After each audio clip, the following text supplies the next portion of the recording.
Nobody could work here. For a single man, is it fair to us? We who build this new government.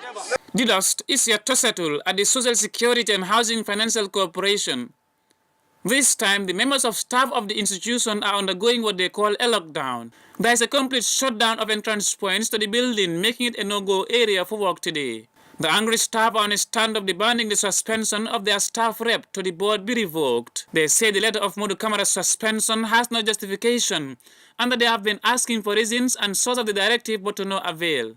Therefore, they question the legality surrounding the suspension of their elected representative to the board. If you look at it administratively, if you write to somebody, you need to state the reason for suspending the individual. You also need to quote from our service rule or other places what he or she has done. But instead, they do not quote anything. What they said is, I am directed. Directed by who? Is it the high office or the administration or the board? We don't know. If ECOWAS comes over here or they issue a letter that our elected president, Adama Barrow, has been suspended for 3 good months. ECOWAS, what would the Gambian population do? Would they just be sitting down and leave ECOWAS to do whatever they need to do?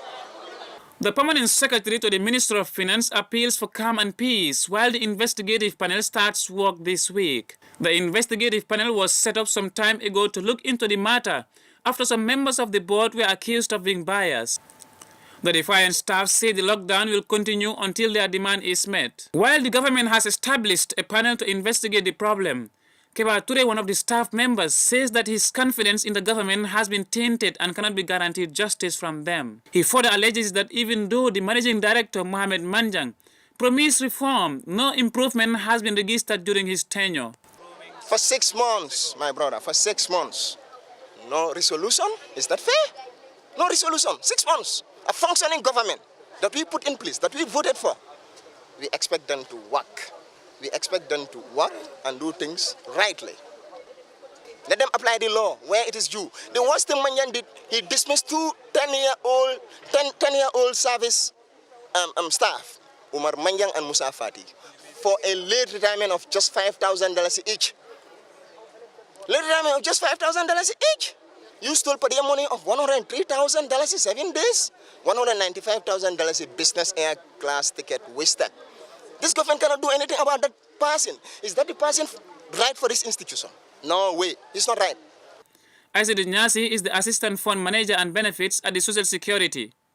She expresses her dissatisfaction with the suspension of their staff rep to the board. Nyasi also raises concern of what she calls financial setback they have been experiencing in the wake of the impasse. I think the government should do something because Social Security is one of the leading public enterprise in this country. Because even today, we are losing a lot of millions. The government is not doing anything. They are not doing anything to help the situation. Because I think if we have 2 parties that have problem, you should try to settle it rather than penalizing one party and leaving the other to go scot-free.